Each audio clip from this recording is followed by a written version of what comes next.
Buenas tardes para cada uno de ustedes que están presentes por medio de esta plataforma virtual Zoom, que a partir de la pandemia se volvió pues uno de los vínculos más frecuentes por el cual podemos comunicarnos, estar conectados.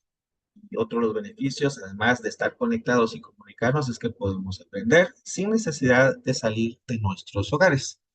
Saluda a Suyapa Narváez, que nos está sintonizando desde Ciguatepeque, Honduras. Yo soy formador. Así es, Suyapa, qué gusto. Saludos a cada uno de ustedes. Si me pueden escribir de dónde nos están viendo, pues se los agradeceré. Si es acá de Guatemala, si es en Honduras, pues bienvenidos todos y todas en un tema que creo yo que trata una de las competencias más infravaloradas o subestimadas por muchas personas. ¿Cuál es esta competencia? Hablar en público. Y como ustedes bien saben, la competencia es una habilidad. ¿Por qué digo que es sobrevalorada, o perdón, está sobreestimada, está infravalorada, perdón, y está subestimada? Porque claramente puede ser una falencia en muchas personas, pero pocos se atreven a poder trabajarla y desarrollar la misma. Y en algunas organizaciones posiblemente también no le dan el interés que debiere, porque esta habilidad trae muchos beneficios y además que permite una mejor comunicación. En el caso de liderazgos, va de la mano con una comunicación efectiva para poder trabajar con los equipos. Nada hay que mejor que poder comunicarse de una forma clara, darme a entender, pero sobre todo que el objetivo que persigue ese proceso de comunicación se logre. Se va a lograr cuando la habilidad de hablar en público sea desarrollada de una manera eficaz. Como toda habilidad, se puede aprender. En ese sentido, yo no estoy de acuerdo, y con eso abro.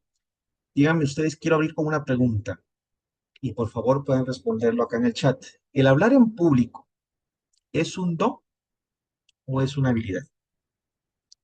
A lo que me estoy refiriendo es, ¿el hablar en público es una cualidad innata que muchas personas nacen con esa habilidad o se desarrolla? ¿Qué piensan ustedes? Saludos, Mía, en Panamá. Las dos, menciona alguien por acá.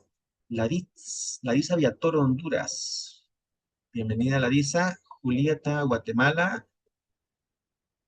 Julieta, Guatemala. Buenas tardes, les saluda Pilar Martínez desde Tegucigalpa, Honduras. Honduras, Honduras, Honduras. Acá, Walter también, Ciudad de Guatemala. Y respondiendo a la pregunta, vamos a ver. Se desarrolla, dice Patrick, Ana Luisa Álvarez, creo que ambos, pero se puede desarrollar como habilidad también. ¿Qué piensan los demás? Ambas, dice Pilar, también se puede desarrollar. Es una habilidad, dice Walter. Leslie Hernández, se puede desarrollar. Catherine Cerdas, ambas también se puede desarrollar.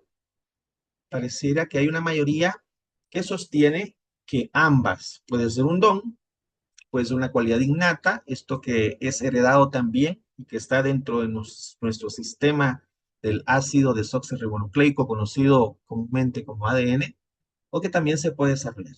Lourdes Sierra, una habilidad que se puede trabajar, menciona acá, pero si estuviste rodeado de personas influyentes que apoyaron el proceso desde joven, pues seguramente estarás algo más avanzado. Buen punto. Samuel Aguilar, ambas.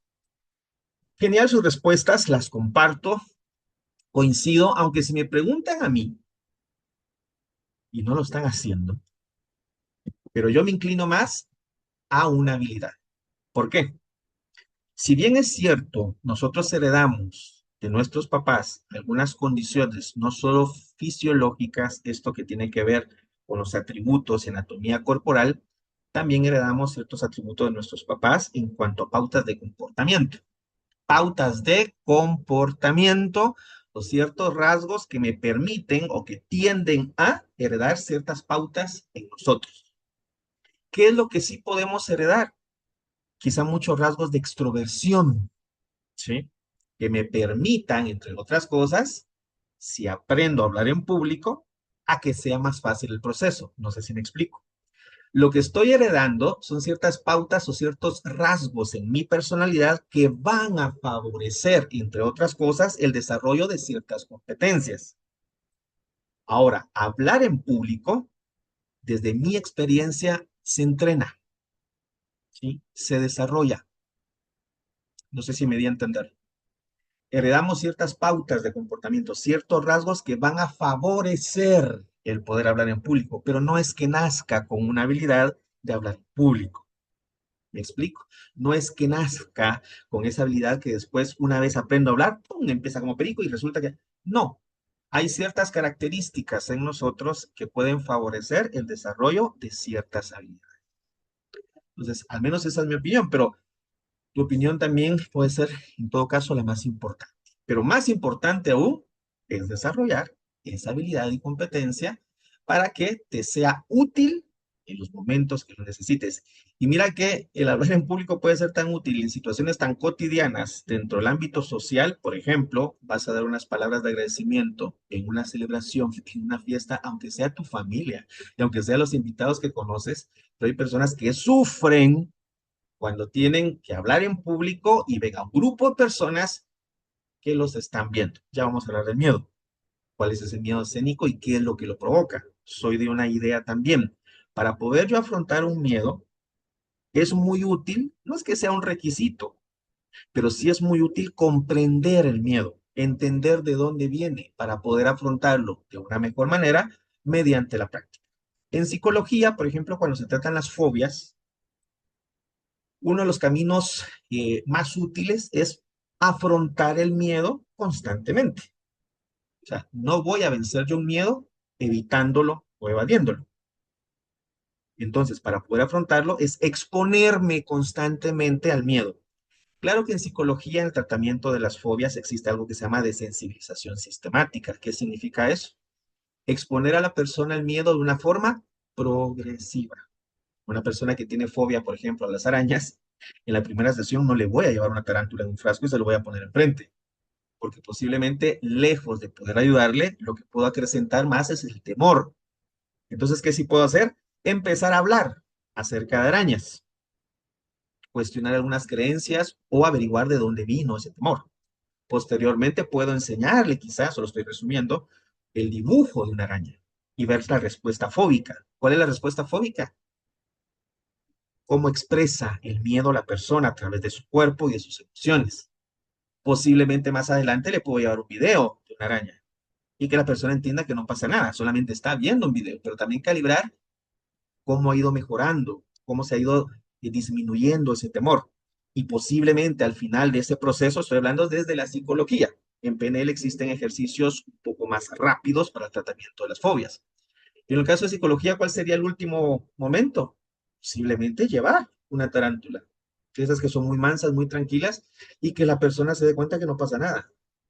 Y calibre y verifique que efectivamente el miedo se ha ido. Pero el exponerme a ese temor es lo que ayuda precisamente a vencer. Bajo esa premisa vamos a iniciar entonces nuestra conferencia del día de hoy. El miedo escénico o ese temor a hablar en público. Y aquí solo voy a compartir la pantalla. Tengo una pequeña presentación que me gustaría compartir con ustedes. Valídame, Astrid, si la están viendo en este momento. Listo, sí. Listo. ¿Sí?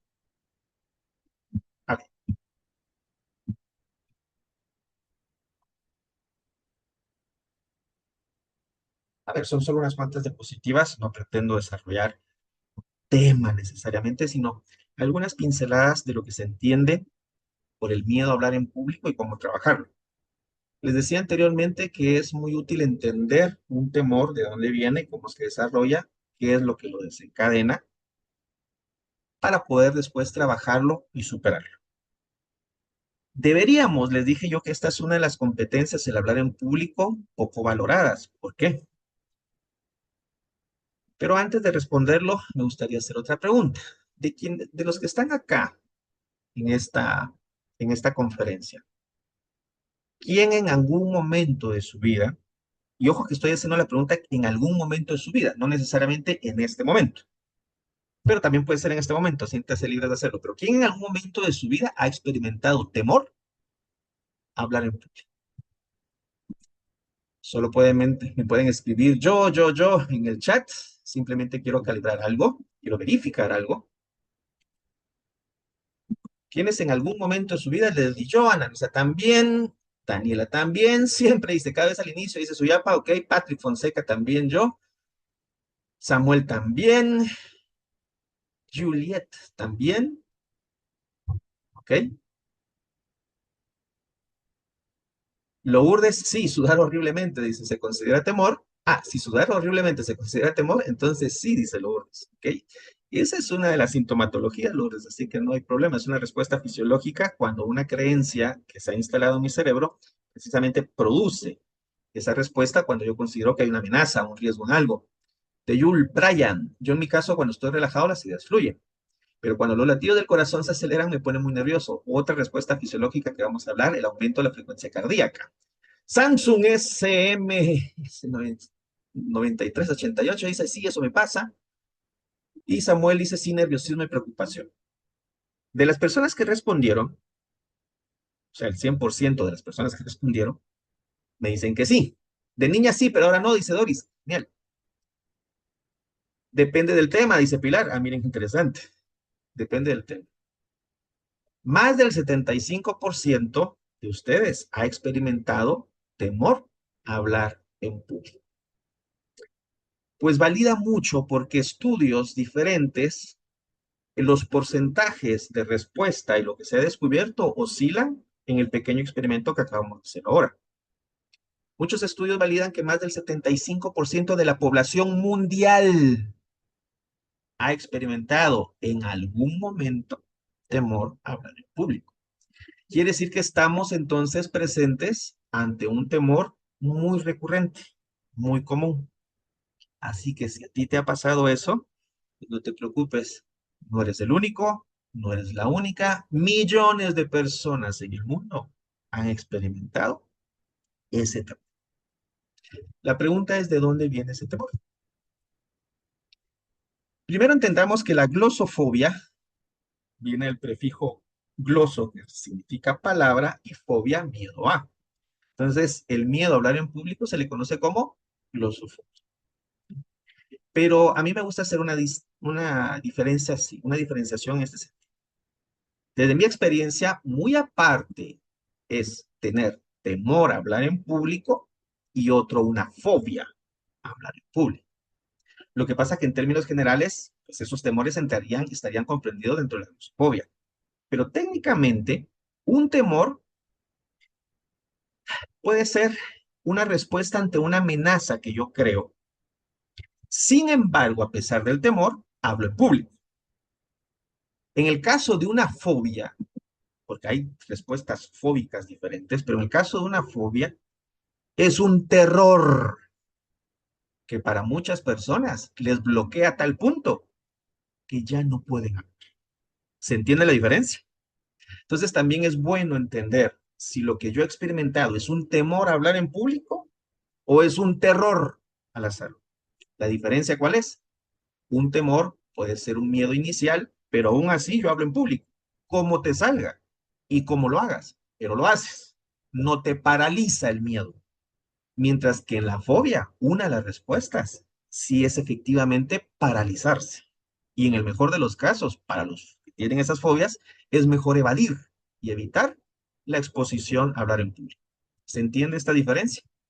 Entonces, eso es bueno para que evaluemos si lo que yo tengo en algún momento me ha pasado es temor o miedo. En primer lugar, no es una debilidad, ¿ya? Es una respuesta natural del sistema nervioso ante a la exposición social. ¿Pero por qué la exposición social? ¿Qué tiene de malo, entre comillas, poder exponerme frente a un público? No tiene nada de malo. El problema es que el cerebro asocia que ante un grupo de personas que me observan, el cerebro inmediatamente dispara una reacción, y esto nuestro sistema nervioso lo expresa por medio de síntomas, pero lo que dispara la reacción del cerebro es la creencia de que algo malo va a pasar. Por ende, el cerebro interpreta que hay una amenaza cuando yo estoy frente a un público, aunque claramente no la haya. ¿Qué produce esa creencia en el cerebro de que hay una amenaza? Otro tipo de creencias de que algo malo va a pasar. Ya vamos a hablar algunas de ellas. El detalle está que cuando el cerebro asume de que eso es cierto, de que es real y que puede pasar, yo consiento esa idea, el cerebro entonces se lo cree y empieza a enviar señales al resto del cuerpo totalmente congruentes a esa creencia, aunque sea equivocada, ¿ya? Aunque sea una creencia limitante. Varias de esas respuestas fisiológicas usted las mencionaron. Una de ellas, ¿cuál es? El aumento de la sudoración. Otro es se quiebra la voz. A otros se les seca la garganta. A otros aumenta la frecuencia cardíaca. Otros tartamudean. Y en uno de los peores escenarios es que algunas personas han dicho literalmente que su mente se queda en blanco. Aunque claramente no es que se quede en blanco. Simplemente existe un mecanismo de bloqueo porque no me enfoqué en lo que realmente quería, que en este caso era transmitir un mensaje, sino mi enfoque ahora está en lo que estoy experimentando en la sintomatología. Y eso lo único que hace que es reforzar el temor, reforzar el miedo. ¿Me explico? ¿Vamos bien hasta acá? Si tiene alguien alguna duda, por favor me puede interrumpir, ya sea en el micrófono, me puede escribir una pregunta en el chat y con mucho gusto le respondemos. Mencionamos los síntomas físicos, pues taquicardia, sudoración, temblores y bloqueo mental. Es muy común, ya les dije, más del 75% de la población en algún momento ha experimentado ese temor a hablar en público. No importa si eres un profesional y no importa si no has ingresado a una carrera universitaria, no tienes estudios, no, ese temor no respeta ni clases sociales ni ninguna situación de índole académica. Es una respuesta natural del cerebro ante lo que cree que es una amenaza. ¿Pero por qué ocurre el miedo? Si pudiera hacerlo de una forma esquemática más simple, les podría decir entonces que ante una situación, en un contexto social determinado, el cerebro adopta una creencia que posiblemente está arraigada ahí, la aprendiste, la escuchaste, incluso hasta observaste a personas que en algún momento tuvieron temor a hablar en público y su desempeño no fue el mejor. Incluso está probado que solamente si yo veo eso, ese recuerdo me puede quedar instalado a mí, aunque yo no esté pasando por esa situación, pero cuando a mí me toque hablar, inmediatamente el recuerdo, la mente inconsciente se asocia a esa experiencia que tú viviste observando a alguien. Esa es una. Pero también está cuando tú tuviste una experiencia no tan afortunada al momento de hablar en público y cuando nuevamente aparece la oportunidad, si no la has trabajado, esa habilidad, no la has desarrollado, ¡pum! Otra vez aparece ese recuerdo que se traduce en una idea que te puede sabotear el desempeño al momento de comunicarte más. Una vez la creencia se instala, les decía, el cerebro dispara señales que nuestro sistema nervioso central y periférico lo adopta y son perfectamente congruentes porque cree el cerebro de que hay una amenaza, de que algo malo puede pasar. Y ustedes no me dejarán mentir que cuando uno está en una situación de miedo, aparece uno de los pensamientos, unas distorsiones cognitivas y una más recurrente, ¿cuál es? Pensamiento catastrófico. Creer que algo malo va a pasar. ¿Sí? Hay unas personas que hay una delgada línea entre ser muy precavidas, son personas que velan mucho por su seguridad, y la delgada línea es creer que algo malo va a pasar siempre. Y sin embargo, cuando ese pensamiento habita en la mente, los comportamientos y mi lenguaje se ven afectados por ese pensamiento que estoy alimentando. Porque es lo que está instalado ahí. Nuestros comportamientos y nuestro lenguaje no son casualidad.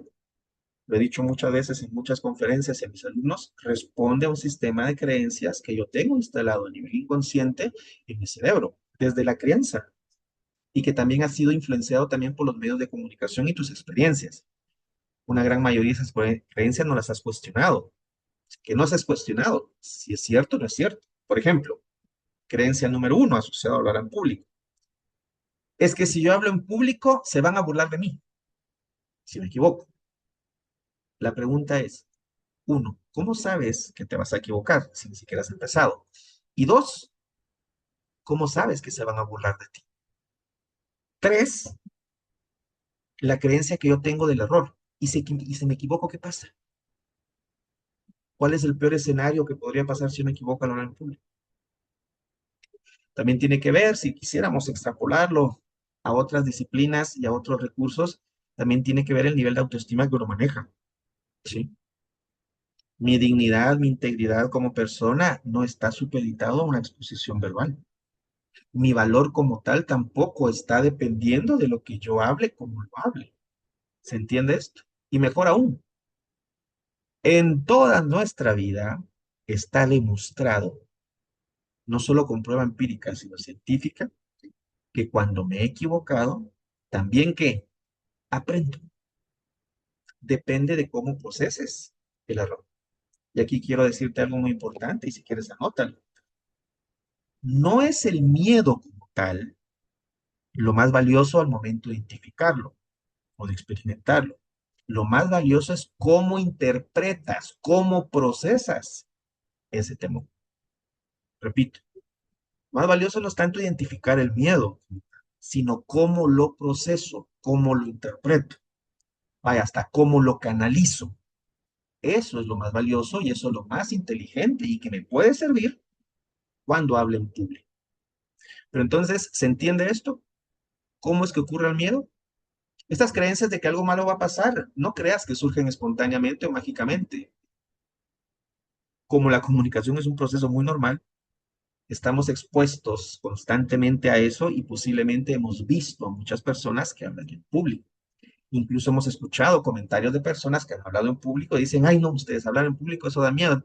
A lo mejor yo no he tenido la experiencia, pero escuchar a una persona, mi cerebro recoge eso que escuchó y se queda almacenada esa idea que viene de otro. Y cuando a mí me toca, resulta que el cerebro asocia esa idea que quedó grabada en el inconsciente con lo que yo voy a hacer, cuando no tiene nada que ver. Muy aparte de la experiencia del otro y muy aparte de lo que yo voy a hacer en ese momento. Algunas causas del miedo a hablar en público, ya mencioné algunas. Una de ellas, repito, la experiencia negativa previa. Si por ahí tuviste una oportunidad de hablar en público y el resultado no era el que esperabas, algunas personas se condicionan demasiado a esa experiencia y creen irracionalmente que si vuelven a hablar en público se va a repetir la experiencia. ¿Se entiende esto? Dos, perfeccionismo. Hay personas dentro de sus rasgos de personalidad que el enneagrama, que llamamos eneatipo y que está diferenciado por 9 estilos de personalidad, el eneatipo número 1, por cierto, se le conoce como el perfeccionista. Son aquellas personas, y algunos quizá en esta sala se podrán identificar con estos comportamientos, son aquellas personas que no toleran que algo les salga mal, ¿sí? Son muy quisquillosos y son tan exigentes, esta es una característica de este rasgo de personalidad, son tan exigentes consigo mismos que por ende extrapolan esa característica o ese rasgo de personalidad con los demás. Pero cuando es consigo mismos, por ejemplo, al hablar en público, ellos mismos son los máximos jueces. Ellos mismos no necesitan de que otra persona les invalide. Ellos solitos dicen, no, me equivoqué. Viste que me trabé. Y a lo mejor las demás personas, vos, pero fíjate que fue muy bueno lo que hablaste. No, pero fíjate que yo me trabé. Tal vez tú no te diste cuenta, pero yo me trabé. Su enfoque está en el error que en el resultado que obtuvieron. ¿Por qué? Hay una tendencia, hay una creencia en ellos de que si no hacen bien, entre comillas, las cosas, olvídense. Eso es drama. Es más, valídenme si ya está diciendo Daniela, si soy, dice doctora Jenny López, sí, también confirmo, Jenny, yo, hay rasgos, Jenny llevó el eneagrama y también, aunque no es su eneatipo predominante, pero sí descubrió que hay muchos rasgos del tipo 1 en ella.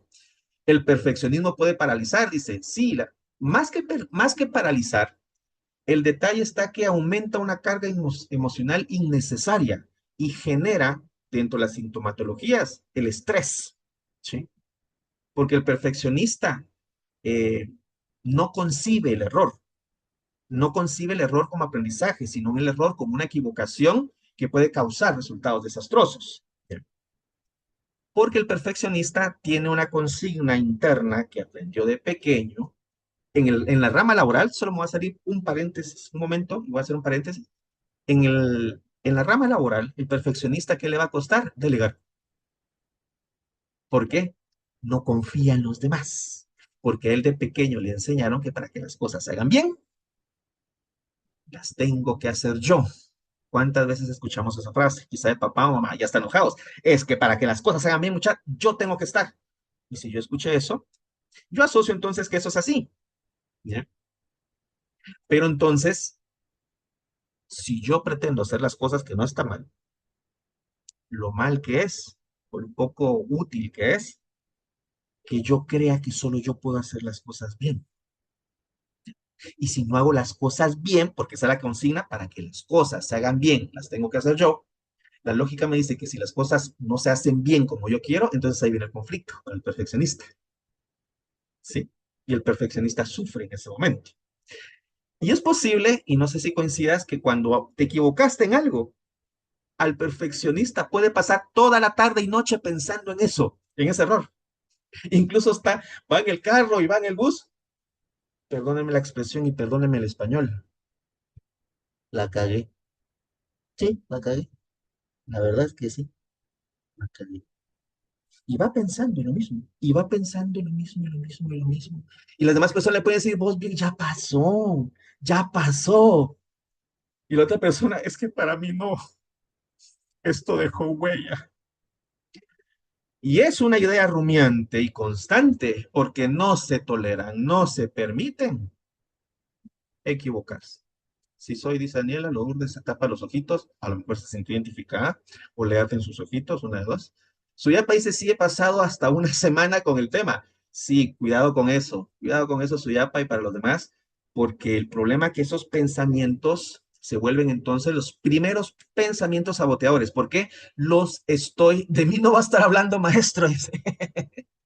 Eh, el problema está que esos son los primeros pensamientos saboteadores. Después te vas a sorprender, ay, ¿y por qué otra vez con lo mismo? Porque te encargaste de alimentar ese pensamiento, esa experiencia, una y otra vez. Recuerda, lo que alimentes, lo haces fuerte. Deja de comer una semana y ¿qué pasa? Adelgazo, Edgar. No, pero aparte de eso, te debilitas, ¿ya? No tienes la fuerza para. ¿Por qué? No te has alimentado. Entonces, si me alimento, sí tengo la fuerza para y la energía para. Lo mismo sucede a nivel mental. Alimenta creencias que son limitantes, se van a hacer muy fuertes.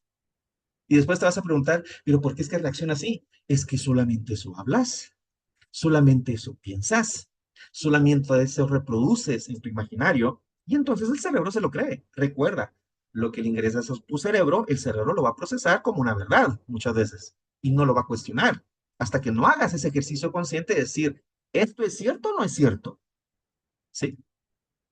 Bien, después de que muchos de ustedes expusieron al público que tienen rasgos del tipo 1, o sea, se identifican con el perfeccionista, Lourdes sonríe, desde aquí la estoy viendo, posiblemente se identificó, por eso puso sus ojitos, ¿sí? A veces son rasgos. La pregunta ¿es eso malo? No, no es que sea malo.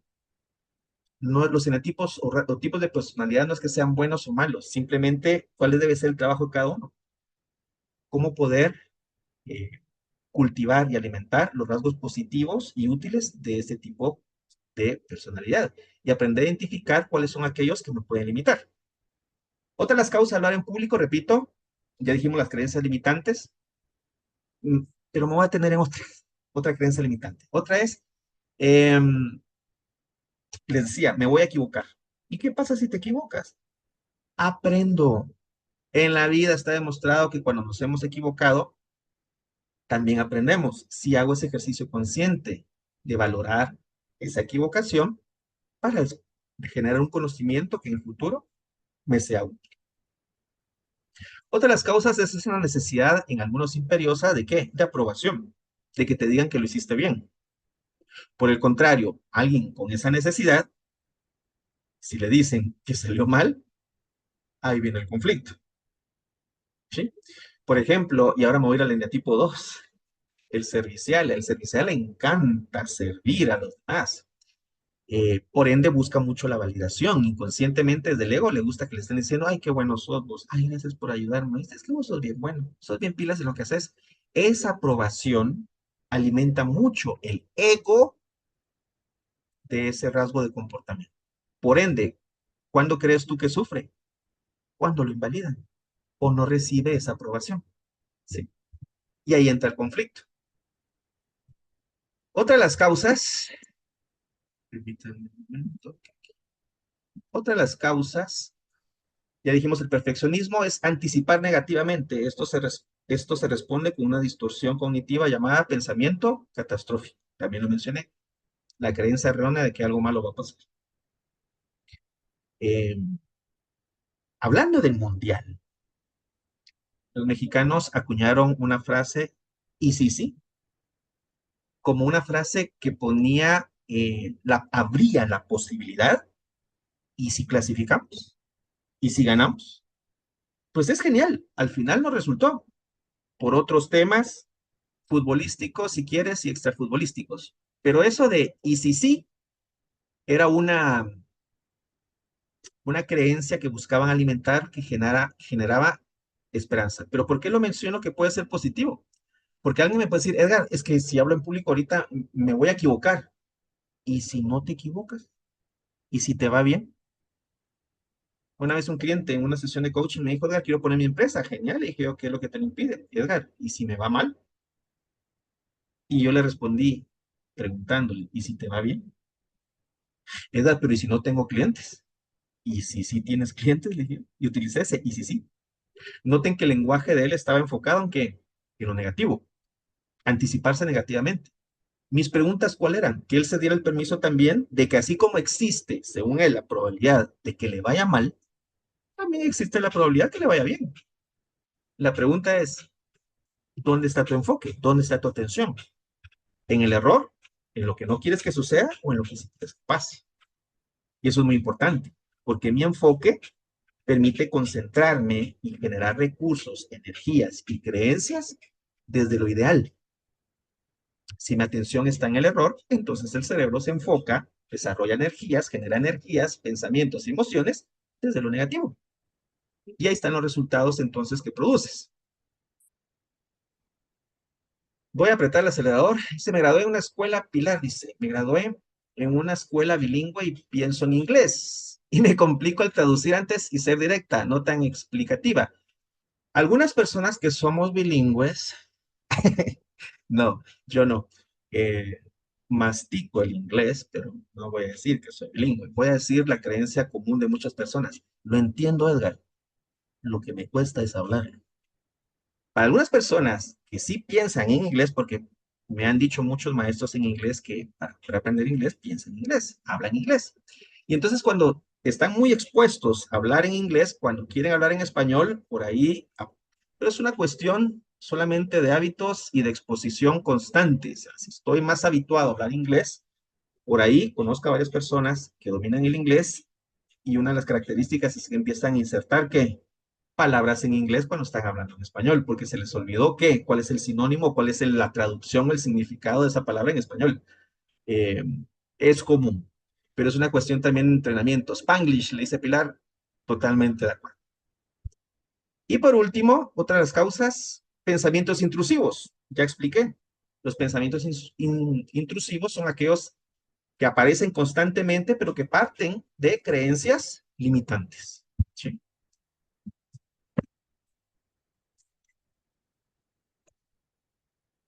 Ya mencionamos lo del talento innato puede ser un mito, al menos yo estoy hablando de esta competencia del hablar en público. Ya expliqué por qué. Ya es una habilidad, para mí es más una habilidad que se puede desarrollar. No se trata de eliminar el miedo. No es que haya un ejercicio necesariamente que diga, ¡pum!, extermino el miedo. Son ejercicios que lo que buscan es cambiar el enfoque. ¿Ya dónde está tu atención? Incluso, aunque te suene tonto lo que voy a decir, esos presuntos nervios que sientes al hablar en público pueden ser una fuerza muy poderosa para que después el resultado sea el que tú esperas. Te pongo un ejemplo. Cuando yo practicaba teatro comunitario en Colonia, en un grupo juvenil en el cual estuve más de 20 años, 20 años aproximadamente, a veces hacíamos teatro y a mí me fascinaba.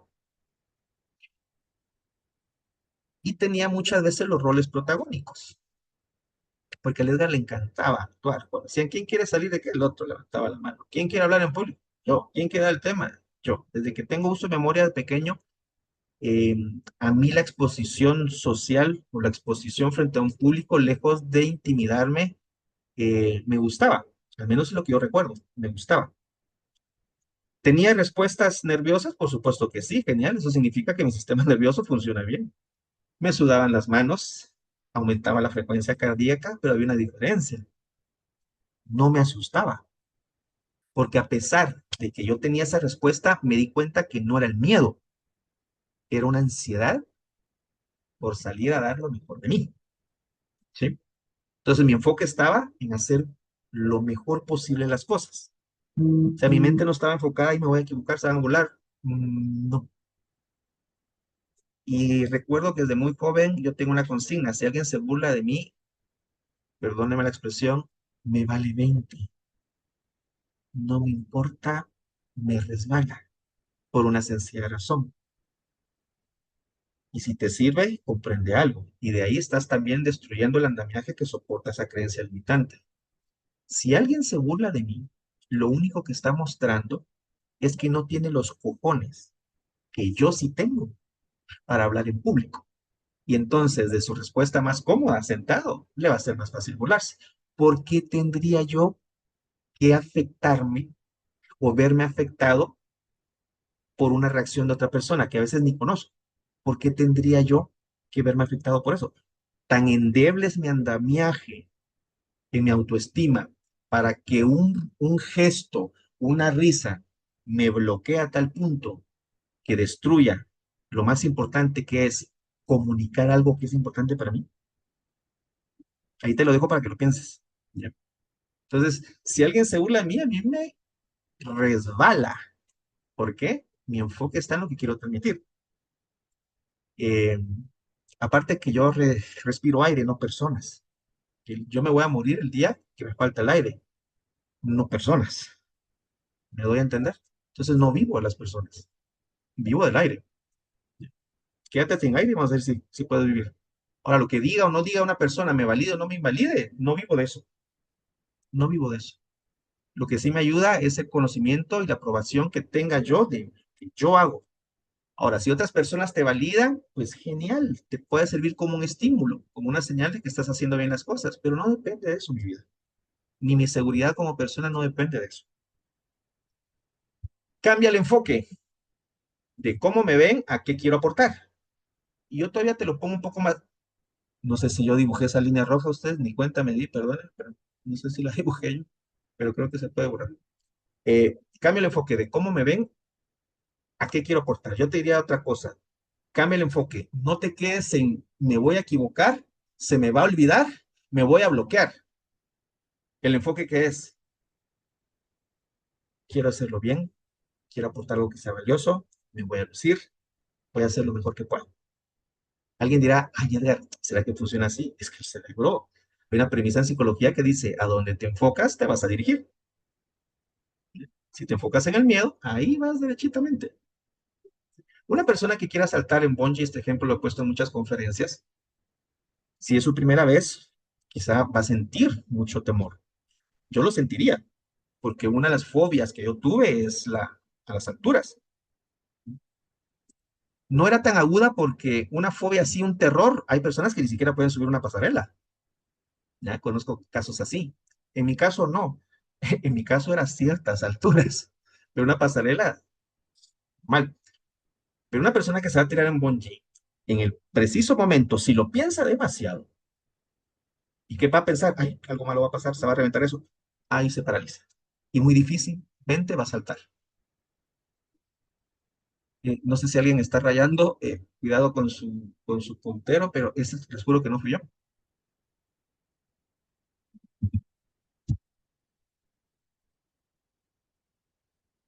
Preparación técnica. Esto, enfoquémonos ahora y para ir terminando, esto podríamos hablar mucho, pero quiero respetar su tiempo. O sea, ¿qué puedo hacer para trabajar ese temor? Pues, número uno, ya te lo dije, trabaja en el nivel consciente,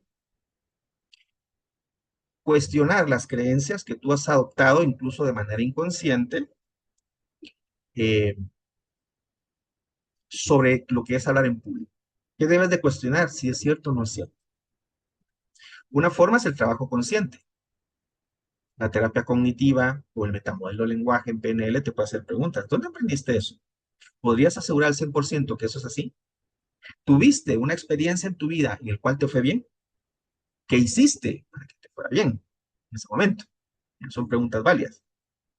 Ahora, a nivel inconsciente, pueden haber trabajo como hipnosis, pueden, si yo quiero descubrir dónde fue que aprendí eso, puede ser una investigación transderivacional, también son válidas, ¿sí? Pero una tercera es simplemente exponte a ese temor, pero esta vez con recursos. A veces nos exponíamos, pero no sabíamos esto que estamos hablando acá. Uno de estos recursos que te pueden ser de mucha ayuda es domina el contenido. A ver, algunas personas quieren que les vaya fantástico al momento de desarrollar un tema, pero no se preparan. Entonces, por muy hábil que seas verbalmente hablando, pero si no me preparo, corro el riesgo de que la duda ante algo que ignoro, porque no lo sé, no me preparé, la duda se traduzca entonces en un tartamudeo, ¿ya? O en una sintomatología que te va a dar a entender y vas a proyectar a los demás que simple y sencillamente no saben lo que estás hablando, pero se va a ver ese temor. Entonces, prepárate. Muchas veces hay personas también que subestiman eso, la preparación. Vas a hablar un tema, prepárate. Toma algunas citas puntuales en las cuales te va a referir. Para eso existen estos apoyos eh, visuales. Esto lo enseño yo en formador de formadores, por ejemplo. ¿Para qué sirve una presentación en PowerPoint o en la plataforma en que la hagas, Gamma, Genially, etcétera? ¿Para qué sirve? Para que anotes ideas y datos puntuales que cuando tú los veas, ¡pum!, se dispara lo que aprendiste de ese tema y solo te sirve entonces para profundizarlo y desarrollarlo. No necesito transcribir todo el contenido, ¿ya? Porque en primer lugar, metodológicamente estoy saturando la diapositiva y eso visualmente no es correcto y cansa. Y aparte el público va a saber de que solo llegaste a leer las diapositivas. Entonces poco o nada sabes del tema. La presentación es solamente una guía, es un apoyo visual. Pero entonces prepárate, eso da mucha seguridad. Y cuando tú estás seguro, estás más confiado. Y cuando estás confiado, disminuye la carga de ansiedad o de nerviosismo o de temor que experimentas al inicio. Y corríjame también si estoy equivocado. Muchos de los que están acá, que han experimentado temor a hablar en público, díganme si no es cierto. Al inicio puedo estar muy nervioso, pero en la medida que yo veo la respuesta del público y de que estoy poco a poco confiando y hablando con claridad, desaparece el temor, ¿sí? Y empiezas a nadar como pez en el agua. ¿Qué pasó? Simplemente te enfocaste en lo que sabes hacer, en tus recursos, y dejaste de estar pensando en que si me equivoqué o si me trabé en esto, en esta. Eso no es lo relevante es lo que yo quiero transmitir. Entonces eso genera confianza, aumenta el nivel de confianza, incluso si tengo experiencias agradables donde ya veo que gente participa en lo que estoy diciendo, se disparan otras sustancias también en mi cuerpo, como la oxitocina, la adrenalina, la serotonina, que me hacen sentirme bien. Y disminuye, ¿qué? Entre otras cosas, lo que provoca el estrés. Entonces el estrés cuando va disminuyendo, entonces aparece una sensación de tranquilidad. Anticipa preguntas, prepara hasta posibles preguntas que te pueda hacer el público, ¿ya? Porque eso te va a tener, te predispone también a que ya contemplaste ese escenario si alguien te hace ese tipo de preguntas. También está abierto que si te hacen una pregunta que no contemplaste, depende de tu preparación y tu expertise, tú la vas a responder. O simplemente voy a decir, mira, en realidad no conozco eso que me estás diciendo, pero te lo agradezco porque tengo una oportunidad para aprender más. ¿Qué te parece si lo googleamos? Veamos el significado que me dijiste. No pasa nada, simplemente estoy reconociendo que algo no sé, pero no puedo entrar yo en crisis en ese momento y voy a dar una respuesta totalmente absurda de algo que no sé. Usa esquemas de apoyo, fichas clave para mantener el hilo sin memorizar. Y las fichas en mis tiempos, yo soy modelo 76, tengo 50 años, eh, pues las fichas eran así. Y cuando hablamos, bien, ahora vamos a tocar, así, hablemos, esto metodológicamente ya no se usa. ¿Por qué? Es innecesario y se ve poco profesional. ¿Por qué no ya no se usa? Porque para eso existe el apoyo visual llamado PowerPoint o las plataformas. Ahí anotas lo que quieras hacer valer o quieras darle la importancia que tú quieras darle, para eso lo pones en la presentación. No necesitas tener algo en la mano. Aparte que tener algo en la mano es simplemente como un ancla. ¿Ya? A nivel interno, yo busco que tener algo en la mano, eso me genera una sensación de seguridad. De hecho, tuve una alumna, lástima que no está acá en esta sesión, ella llevó el hablar en público hace años conmigo, el curso de hablar en público, y recuerdo que cuando ella pasó, ella buscó algo que tener, pero yo no le di la importancia en ese microsegundo y lo toma en la mano, un marcador. Pero después me di cuenta que no estaba usándolo el pizarrón. Y ahí dije yo, es un ancla. Pero antes de que pasara a hablar, el esposo que estaba ahí, que también estaba recibiendo el curso, me dice al oído, Edgar, quítale el marcador y a ver qué pasa. Me surgió la curiosidad y cuando vi que era un ancla, le interrumpo un momento y le digo, ¿me puedes dar el marcador? ¿Puedes seguir con tu exposición? Miren ustedes, la respuesta de ella entró en pánico. Empezó a sudar, se puso nerviosa y casi llora. Le aclaré que mi objetivo no era inducirla a eso, sino que se diera cuenta cuál era el sentido, el objetivo de tener algo en la mano. Era solamente una creencia de anclar a un objeto una confianza. Pero con un ejercicio que trabajé con ella enfrente de todos ahí, un ejercicio de PNL, le dije, bueno, pasa de nuevo. Y lo que vimos a continuación fue increíble. Habló con una elocuencia, ¿sí? Y sin el marcador. Así creo que se recordaba esta pareja, eh, Griselda y su esposo, y, y lo hizo genial. ¿Qué descubrió ella? Simplemente estaba asociándose al tener algo como lo que le generaba confianza, y no era eso.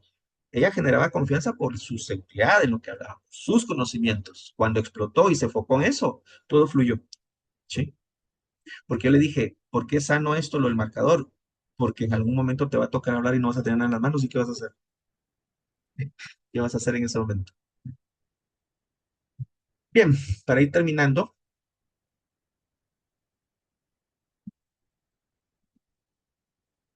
que creo que ya me pasé de los 45 minutos, ok, lo voy a dejar acá. Solamente es una pequeña eh, pincelada. Me quería enfocar en que comprendiéramos de dónde vienen esos temores, distinguir qué es un temor, qué es una fobia, qué recursos puedo tener para vencer ese temor, la importancia de practicar, de ensayar y de exponerte a ese temor, entender el poder que tienen las creencias para poder condicionarte, de tal manera lo que haces y lo que hablas.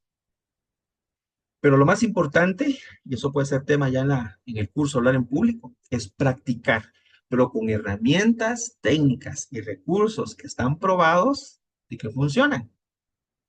Y cuando menos lo sientas, vas a comprobar que estás hablando de una manera más clara, efectiva, con seguridad, elocuencia y sobre todo efectividad. Te vas a dar cuenta que no te perdes en el discurso, sino que llevas una línea y al final alcanzas el objetivo que esperabas en ese proceso de comunicación. Recuerda que el proceso de comunicación, la comunicación es un proceso normal del ser humano, tiempos antiguos, desde la época primitiva. El hablar en público es una de las formas como nosotros nos comunicamos. Digo, es una forma, porque hay muchas más. Cierro con esto. Una vez una chica me dijo, Edgar, fíjese que yo no tengo miedo a hablar en público cuando hay 10 personas, pero cuando hay más, ahí sí. Entonces mi lógica le dije, o sea que si hay 11 ya entras en pánico, le dije. O sea, digas es tu número. Si entra una persona más, 11. Suena tonto, ¿verdad? Me dice, no sé, dímelo tú. Le digo, no tiene nada que ver el grupo de personas. A mí me ha tocado hablar hasta con grupos de miles, escenarios, donde es conferencia, no es un taller propiamente dicho, sino aquí ya es un modelo de conferencia. Me preguntan, ¿tengo miedo en ese momento? No, lo que tengo es, me sudan las manos, se aumenta la frecuencia cardíaca. ¿Cómo lo enfoco yo? Es energía. Esa energía, esa es mi forma de interpretarlo. Esa energía, tengo tanta energía que hasta se me está derramando en las manos. Ya. Yo así lo interpreto y así me sirve. Y la frecuencia cardíaca, estoy emocionado porque ya no hallo la hora, el momento de mi intervención. ¿Me sirve eso? Sí, me sirve, porque si lo interpreto así, entonces genero pensamientos asociados a eso. Y esos pensamientos van a mandar señales y respuestas fisiológicas de las que quiero, no las que no quiero. ¿Me doy a entender?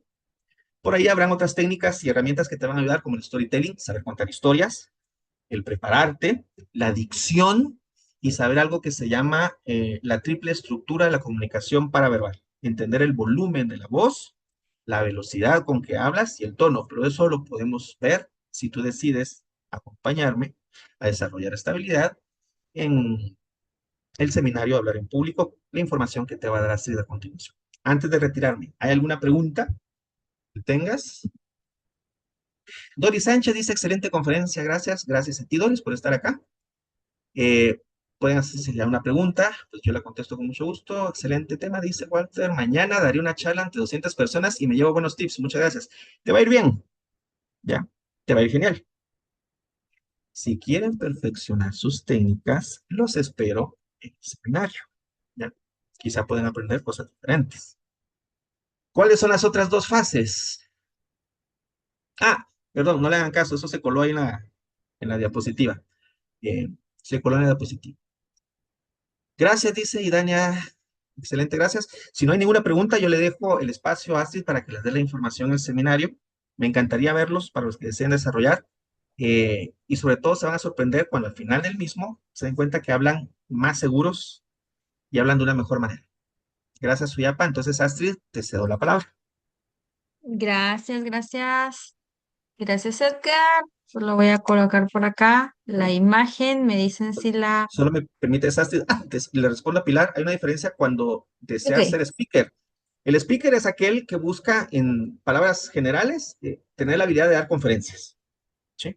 Yo a mis alumnos formadores les digo que muy aparte de ser un speaker y muy aparte de ser un formador. El formador puede ser un excelente speaker, pero un speaker no necesariamente es un formador. ¿Ya? Son dos cosas diferentes. Pero una de las herramientas más valiosas para un speaker es hablar en público. O sea, no consigo a alguien que quiera ser speaker si tiene temor a hablar en público. Entonces, por ahí va por ahí va esto, Pilar. ¿Cuál es la diferencia? Es la técnica de animación grupal que utiliza. El speaker utiliza más el modelo de la conferencia, mientras que un formador, puede tener diversas formas y metodologías para enseñar. En este caso, sí, para las conferencias TED, por ejemplo, ellos son speakers.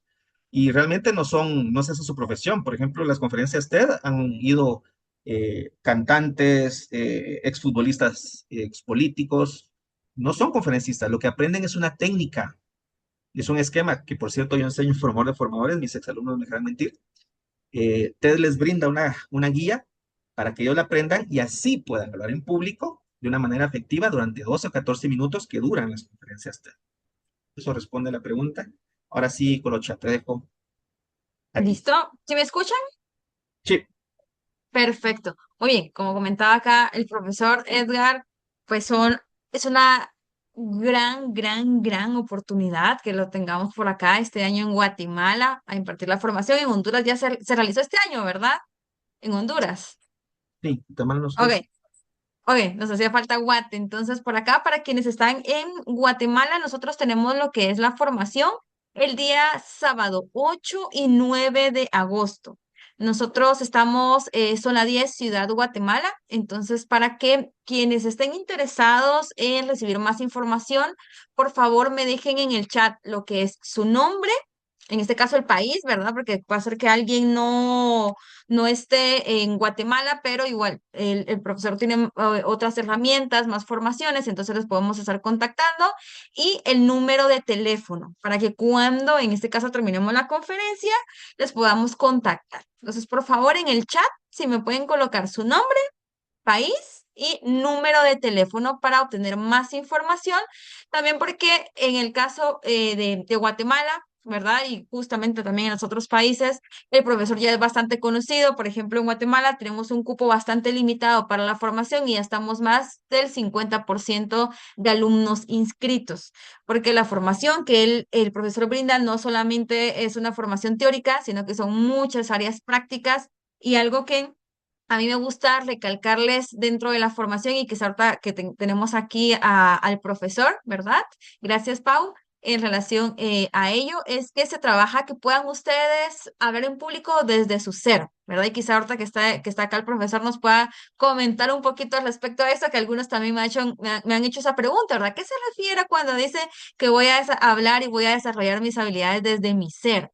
Algunos no están habituados a ello, entonces ¿qué nos puede decir el profesor al respecto? Gracias, Astrid, que mencionaste eso de manera rápida. ¿Para cuándo el segundo nivel de formador de formadores? Yo ya tengo el programa Suyapa, simplemente vamos a hablar con Ernesto y Paola en las fechas para la segunda parte de formadores, que sería un máster de formadores. Esto es para los que ya son formadores, los que ya llevaron el formador de formadores. Hay un segundo bloque muy bueno, ¿cierto? Y es el máster de formadores. Todavía no ha iniciado Suyapa, ya va a recibir la información para ver las fechas. Respondiendo a la pregunta de Astrid, hablar desde el ser es hablar desde lo más valioso de mí. Algo que les enseño yo en hablar en público es a no estar recreando personajes, a no estar adoptando, y a veces hago una crítica a algunos, por ejemplo, algunos predicadores se casan demasiado con una estructura. Y el detalle está en que no están hablando de su verdadero ser, sino están solamente aprendiendo una técnica que es cómo ponerle cierto volumen, hacer cierta gesticulación, pero te das cuenta que muchos es lo mismo. Y se agradece y se aplaude más cuando alguien te habla desde lo que realmente es y no estoy recreando un personaje, estoy haciendo una actuación en el escenario. Muy aparte son técnicas de hablar en público y otra es recrear un personaje. Eso muchas veces despersonaliza, no conecta, no genera rapport con el público. ¿Ya? Entonces, hablar desde el ser es de las cualidades que tengo y que conozco y que puedo descubrir. Y entonces hablo sin máscaras, sin actuaciones. Estoy hablando desde lo más valioso de mí y eso genera confianza. Les dije anteriormente que la autoestima, la confianza en mí mismo es básica para desarrollar este tipo de habilidades. Entonces, una persona que cree, sabe, valora y ama lo que es, su comunicación va a proyectar eso. Ya es un soporte psicológico muy grande. Aparte son las técnicas y lo práctico y lo formal que puede aprender, pero ya ese andamiaje psicológico le es de mucha importancia. También trabajo eso. Gracias, Astrid, por mencionarlo, porque no me gusta solamente desarrollar la habilidad desde la parte formal, sino también desde la parte psicológica, que tú desarrolles un andamiaje psicológico que te permita aprender la parte formal y practicarla de una manera con más confianza. Gracias. Claro, en este caso, cuando Iván venga a la formación, ¿verdad? Que sea Iván el que esté hablando, ¿verdad? No sea un personaje ahí pues, ampliando o desarrollando un poquito en relación a ello, ¿verdad? Que cuando Pau venga a la formación, ¿verdad? Que sea Pau la que se note que es la que está hablando y pues no un personaje. Entonces creo que eso es algo muy valioso que hoy en día con todo pues ha perdido bastante el venir y querer recrear ay, porque mi coach habla así, yo hablo como él, ¿verdad? Sino que en este caso, que realmente sean ustedes los que se escuchen, los que estén brindando la capacitación o la formación o lo que ustedes estén impartiendo en el momento. Así que, Colocha, te interrumpo, pregunta Lourdes. Entiendo que es presencial esta formación. ah, Sí, Lourdes, es presencial. exactamente, es presencial, Ciudad Guatemala. En los otros países en donde nos encontramos ya se realizó. Eso es algo muy importante que si ustedes ven una formación no tenemos como tantas fechas a nivel de, digamos, digamos que se haga cada mes o cada 3 meses o cada 6 meses, porque nosotros somos una escuela que tenemos sedes en varios países. Entonces el profesor, por ejemplo, va a Panamá, Honduras, Guatemala y entonces se tiene una agenda. Por lo tanto, tienen que aprovechar cuando se realiza la formación, porque si no tienen que esperar un año. Imagínense un año más con ese miedo, un año más con no tener estas técnicas o lo que en este caso el profesor enseña, porque algo que muchos alumnos saben de los que están acá hoy, que nos están acompañando, que el profesor no solamente enseña estas técnicas, realmente él tiene su palabrita que a mí me encanta y siempre se lo digo a los alumnos cuando habla de que seamos espesos, ¿verdad?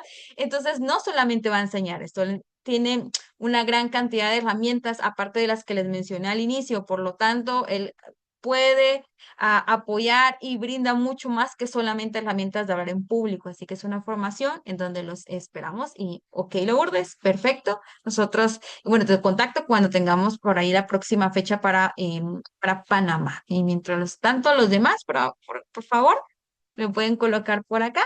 Muy bien, Samsung, no sabemos quién es Samsung, pero ahí nos está dejando sus comentarios que ha recibido varias certificaciones con Edgar y es excelente formador. Muchas gracias. Ah, Glenda. Ah, mucho gusto, Glenda. Por aquí nos está saludando Glenda, Saludos, Glenda, Edgar. gracias. Gracias. Muy bien. Y para quienes todavía no han enviado, por favor, sus datos, si me los pueden colocar por acá. Y así ahora pues les contactamos para darle todos los detalles y que no se queden sin cupo, ¿verdad? Para este seminario en Guatemala.